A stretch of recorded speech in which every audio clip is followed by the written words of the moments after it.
میں 10 روزہ علمی اور تربیتی پروگرامز کا انعقاد کرتے ہیں، اور پچھلے سال بھی ہوا تھا اور یہ 5-6 سال سے اس طرح چل رہا ہے، اور اس سال بھی اصل میں گزشتہ جو دن گزرا ہے نماز عصر کے بعد بیان تھا، لیکن میری تاخیر کی وجہ سے تو کل کا بیان پھر آج فجر میں وہ منتقل ہو گیا۔ تو الحمدللہ اللہ تعالیٰ نے حاضری کی توفیق عطا فرمائی، اور اس پروگرام میں جو اشتہار کے مطابق عنوان دیا گیا تھا وہ دینی طلباء کی خدمت کے حوالے سے تھا۔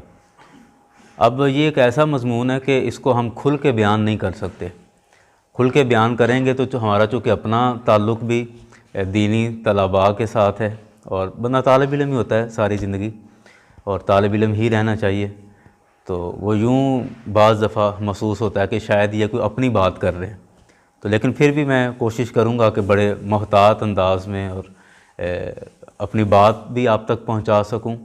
اور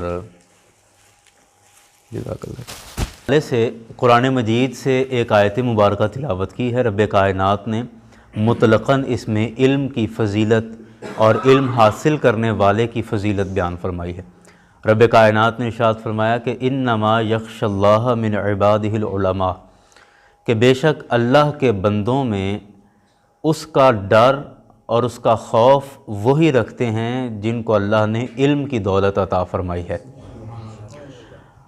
اب یہاں پر بنیادی طور پہ دو چیزیں ہیں، ایک اللہ تعالیٰ کا ڈر اور اس کا خوف، خشیت الہی جسے ہم کہتے ہیں، اور دوسرا فرمایا کہ یہ ان لوگوں کو نصیب ہوتی ہے جن کے پاس اللہ کی طرف سے علم آ جاتا ہے، جن کے پاس علم ہے ان میں اللہ کا خوف اور اللہ کا ڈر، اللہ کی خشیت آئے گی۔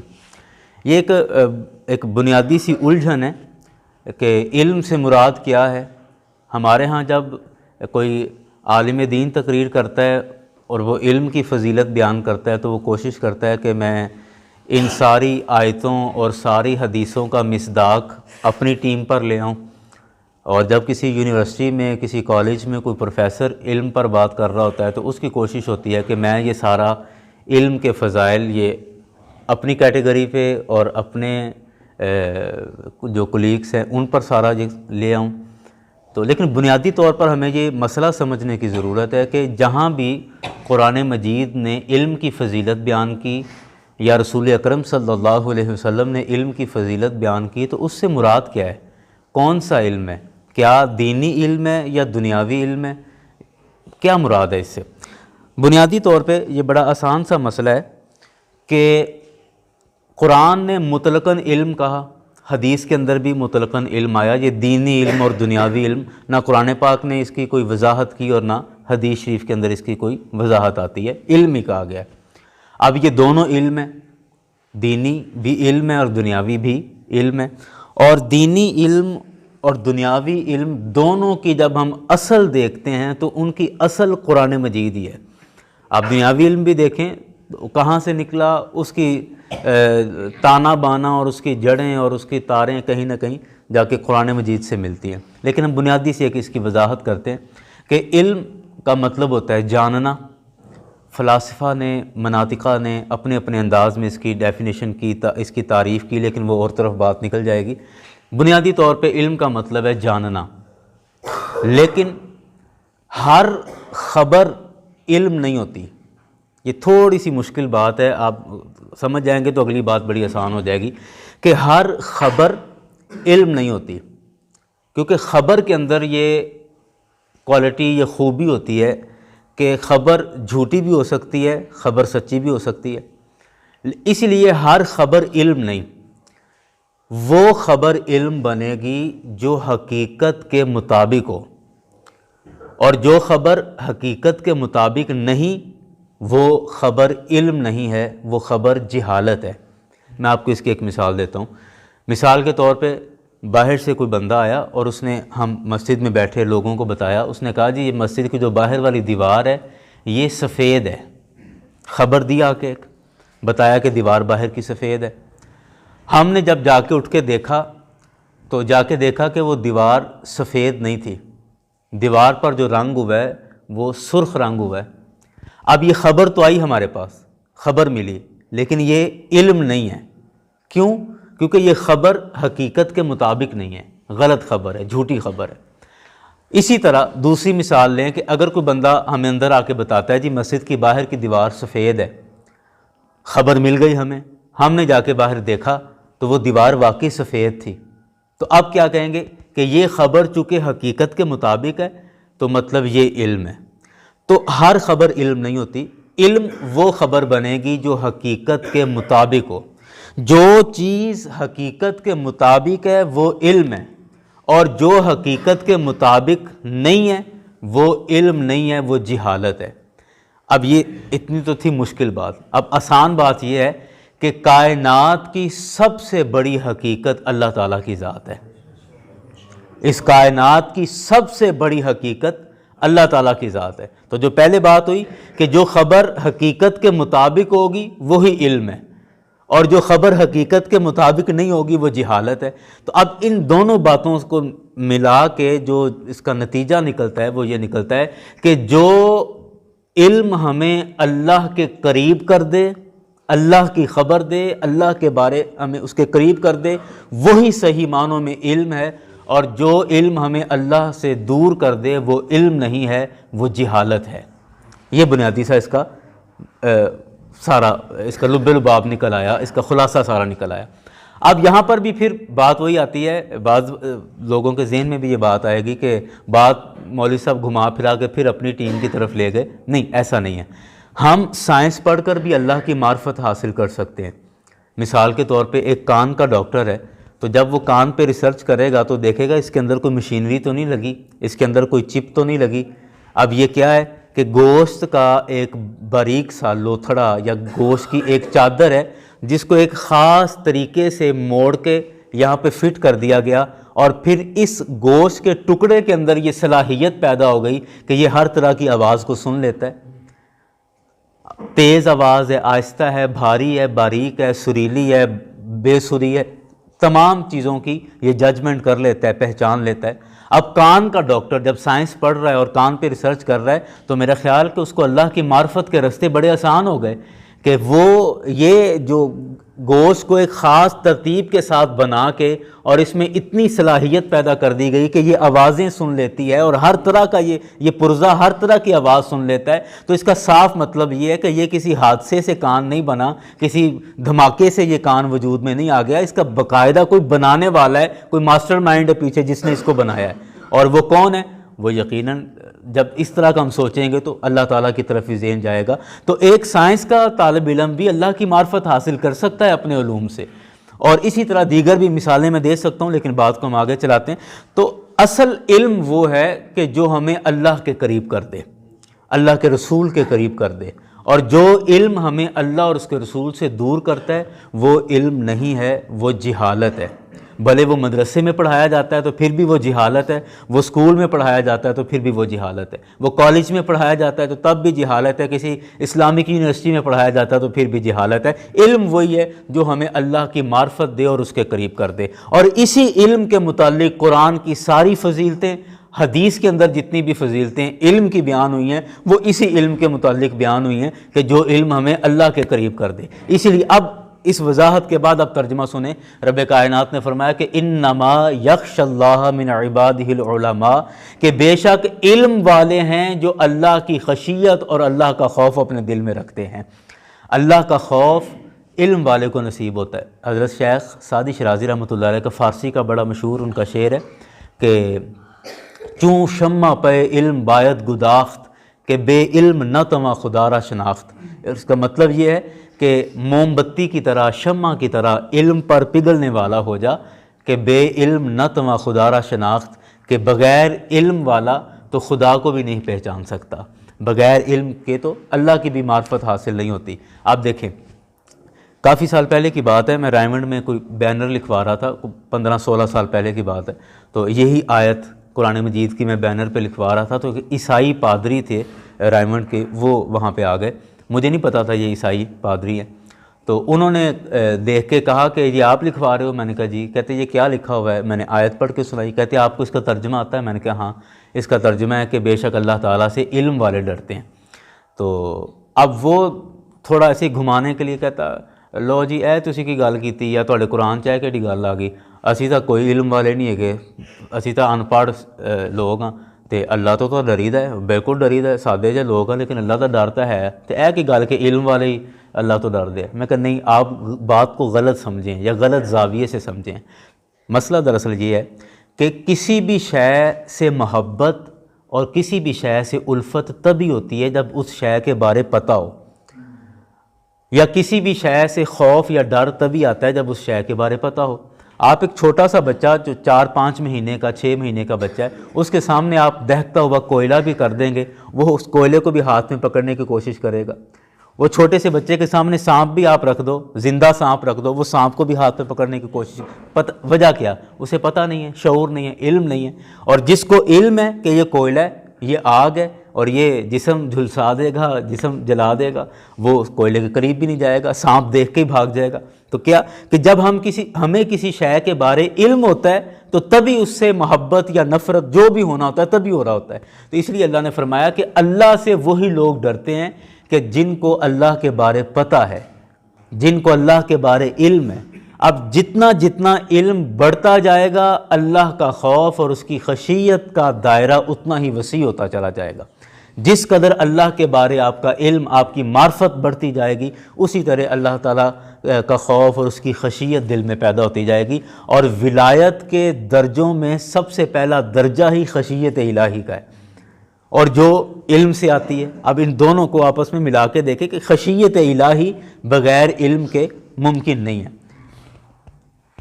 حضرت شیخ باہو رحمۃ اللہ علیہ کا ایک مصرع ہے کہ علماں باج کریں فقیری کافر مرے دیوانہ ہو، کہ جس بندے کو علم نہیں اور کہے کہ میں درویش ہوں، میں فقیر ہوں، میں قلندر ہوں، تو حضرت شیخ باہو کہتے ہیں کہ کافر مرے دیوانہ ہو، کہ یہ جھوٹا ہے۔ ایسا نہیں ہے کہ جب تک اللہ کے بارے آپ کو علم نہیں ہے، معرفت نہیں ہے، تب تک اس کی خشیت دل میں نہیں آئے گی، اور جب تک خشیت دل میں نہیں آئے گی، اس کا خوف دل میں نہیں آئے گا، آپ ولایت، درویشی، اس کا ایک سٹیپ بھی، ایک پوڑی بھی اس کی نہیں چڑھ سکتے، ایک قدم بھی اس میں آگے نہیں بڑھ سکتے۔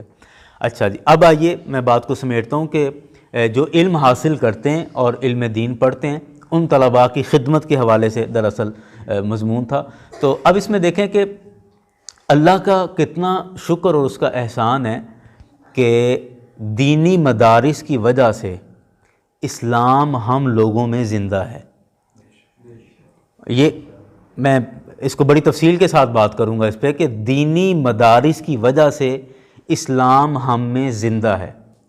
اگر دینی مدارس نہ ہوتے، عالم نہیں بنتے، ہمارے پاس حافظ نہیں آتے، ہمارے پاس خطیب نہیں آتے، علماء نہیں آتے، تو آپ سوچیں کہ اگر ہماری زندگیوں میں آپ مسجد کو نکال دیں، مدرسے کو نکال دیں، تو ان دونوں کو نکالنے کے بعد ہماری زندگیوں میں کتنا کو اسلام بچتا ہے؟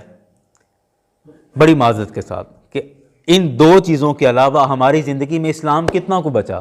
کچھ بھی نہیں۔ آپ دیکھیں کہ جن علاقوں سے، جن شہروں سے مدرسوں کو ختم کر دیا گیا، مدارس کو ختم کر دیا گیا، آج وہاں کوئی مسلمان نہیں ہے۔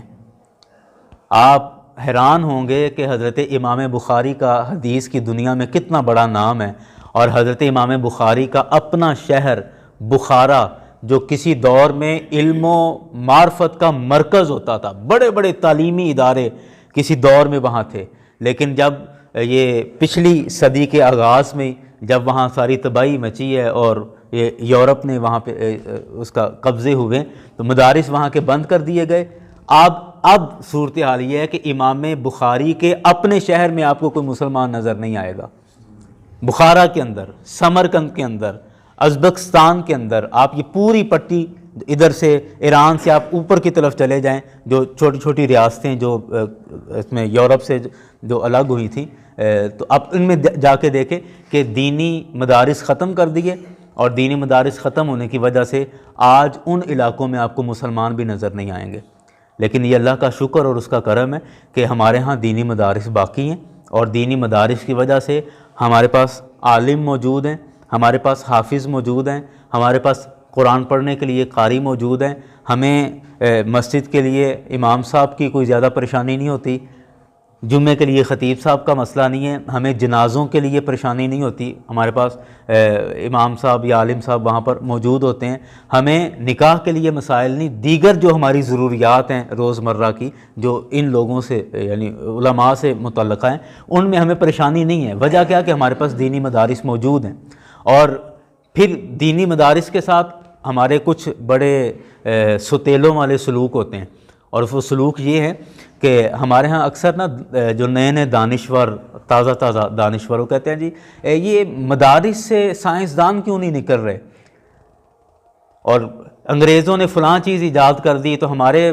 پاکستان پہ تو مولویوں نے قبضہ کیا، تو مولویوں نے کون سی ایجاد کی ہے، مولویوں نے آج تک کوئی ایجاد کیوں نہیں کی۔ مدارس کے طلباء، میں یہ سوچتا ہوں کہ آپ کم از کم دیکھیں کہ مدارس کے اندر بچے کون سے آئے ہیں، مدارس کے اندر طلباء کون سے آئے ہیں، پھر آپ کا تعلیم کا بجٹ، یونیورسٹیوں میں جو حکومت پیسہ دے رہی ہے، کالجز میں جو پیسہ دے رہی ہے، مدارس میں کتنا جا رہا ہے، مدارس کو آپ کتنا سپورٹ کر رہے ہیں، مدارس کہاں سے چل رہے ہیں، وہ میرے آپ جیسے ہم جو سادے مسلمان ہیں ان کے چندے سے چل رہے ہیں۔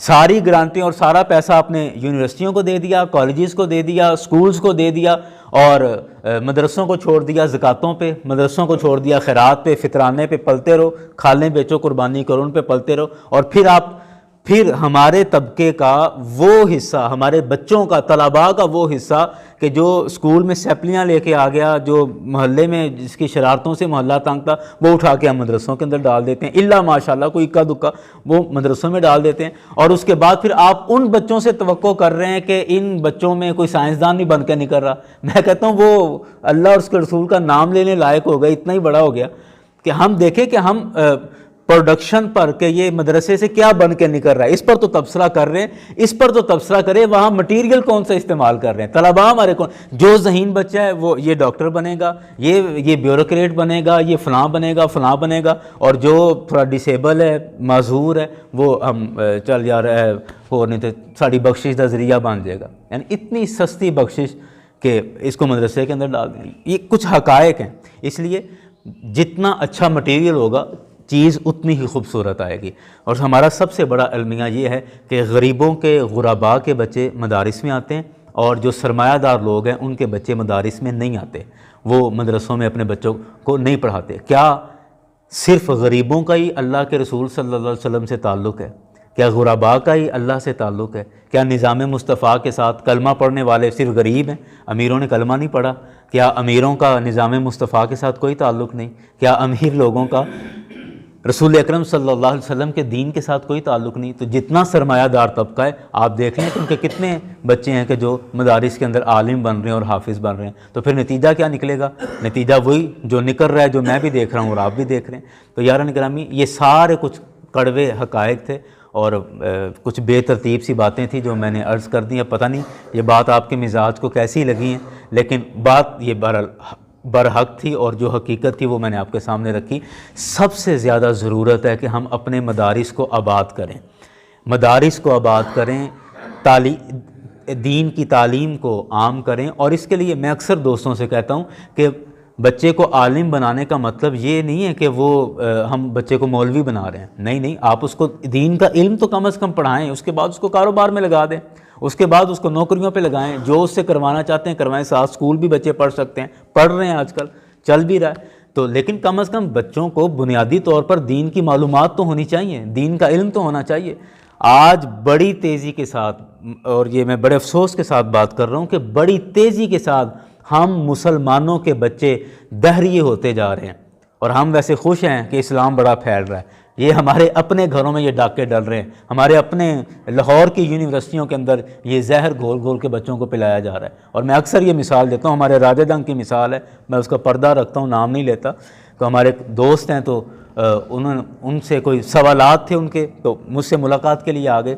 اب وہ ہمارے گاؤں کا لڑکا ہے، وہ کہتا ہے جی میں نے ماسٹرز کر لیا ہے فزکس، اس میں کیمسٹری کے اندر، اور میں جو سوالات کروں گا بڑے کریٹیکل سوال ہوں گے، تو میں نے کہا آپ بات کریں، سوال کریں۔ خیر وہ سوالات کرتے رہے، میں جس قدر ممکن تھا جواب دیتا رہا۔ اب حضرت انہوں نے، اس بچے نے، لڑکے نے آخر میں مجھ سے سوال کیا، کہتے جی ناراض نہ ہونا، فتویٰ نہ لگانا، ایک اور بڑا سوال ہے میرے ذہن میں۔ میں نے کہا جی کریں۔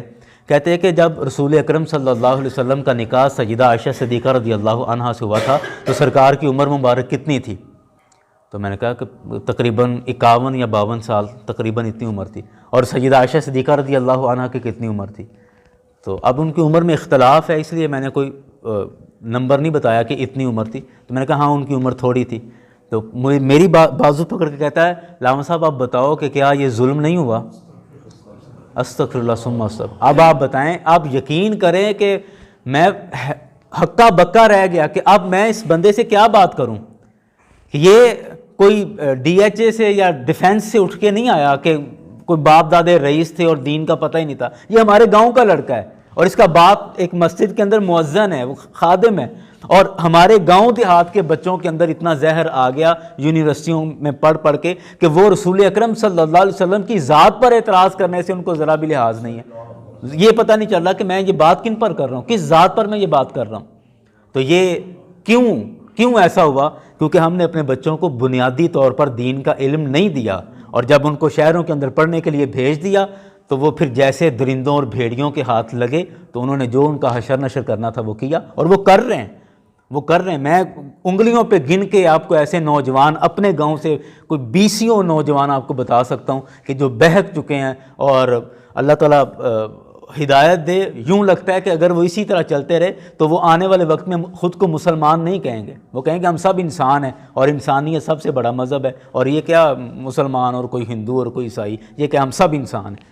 وہ خود کو مسلمان بھی نہیں کہیں گے. آنے والا وقت یہ آ رہا ہے اور یہ کوئی دور بھی نہیں ہے، شہروں میں آ چکا ہے اور آہستہ آہستہ ہمارے گاؤں دیہات میں بھی آ جائے گا. اس لیے بنیادی ضروریات ہیں.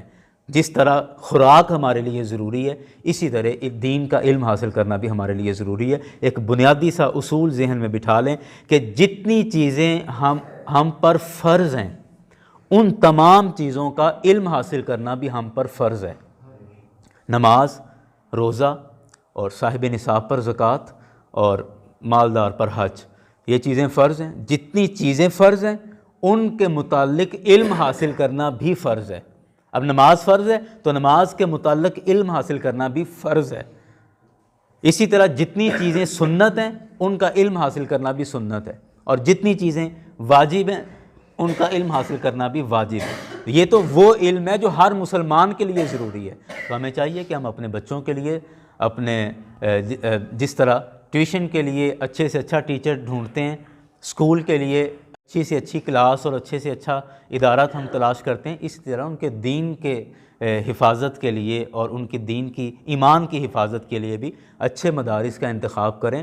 نہ مولوی بنائیں اپنے بچوں کو، بالکل نہ بنائیں، لیکن کم از کم دین کا علم ان کو ضرور سکھائیں. کم از کم وہ شہر جا کے آگے جا کے معاشرے میں اپنے تو کم از کم ایمان کی حفاظت کر سکیں. وہ ایسا نہیں ہو کہ ہم ساری زندگی اللہ اور اس کا رسول کا نام لیتے رہے اور مارے مرنے کے بعد اولادیں کافر ہو گئیں. توبہ، نعوذ باللہ، استغفر اللہ، منہ میں خاک کے ایسا ہو، لیکن حالات یہی چل رہے ہیں. تو اسی لیے خیر جو بھی باتیں تھیں میرے ذہن میں کر چکا ہوں کہ ہمیں چاہیے کہ ہم دین کے علم کے ساتھ مضبوطی سے جڑ جائیں اور اپنے بچوں کو دین کا علم لازماً سکھائیں، ورنہ حالات بہت خطرناک ہیں اور آنے والا وقت وہ اچھا سائن نہیں دے رہا، اچھا اشارہ نہیں دے رہا. وہ ایک بھیانک اور عجیب سا خدشہ لگا ہوا ہے. اللہ کریم سے دعا کریں کہ اللہ کریم ہمارے دینی مدارس کو برکتیں عطا فرمائے اور دینی مدارس قائم رہیں، تاکہ ان کے ذریعے تھوڑا یا بہت، کم یا زیادہ، جتنا بھی ہے، دین کا کام اور دین کا علم کم از کم پھیلتا رہے اور دین ہمارے اندر محفوظ رہے. میری بات مکمل ہو گئی ہے اور انشاءاللہ ہر سال کی طرح گزشتہ 3 سالوں سے، تقریباً 2 سالوں سے ایسے ہو رہا ہے کہ رمضان شریف کے آخری عشرے میں پہلی بات تو یہ آپ سب کو دعوت بھی ہے کہ شب بیداری ہوتی ہے 5 طاق راتوں میں جامع مسجد بابا فتح شاہ رحمۃ اللہ علیہ. چونکہ سرکار نے فرمایا نا کہ لیلۃ القدر کو آخری عشرے کی طاق راتوں میں تلاش کرو، تو اس حدیث کے پیش نظر 5 راتیں شب بیداری کے انتظام کیا جاتا ہے. تو آپ وہاں تشریف لائیں، اور جس رات شب بیداری ہوگی اس رات جو فجر کی نماز ہوگی وہ انشاءاللہ میں یہاں حاضر ہوا کروں گا، اور 5 دن وہ درس انشاءاللہ مختلف موضوعات پہ ہوگا. اور پیچھے ایک معذرت بھی ہے آپ سے، اور وہ یہ کہ کچھ دوستوں کی مشاورت سے اتوار کا دن ہم نے مقرر کیا تھا درس قرآن کے لیے، اور سورہ یوسف شروع کرنے کا ارادہ تھا۔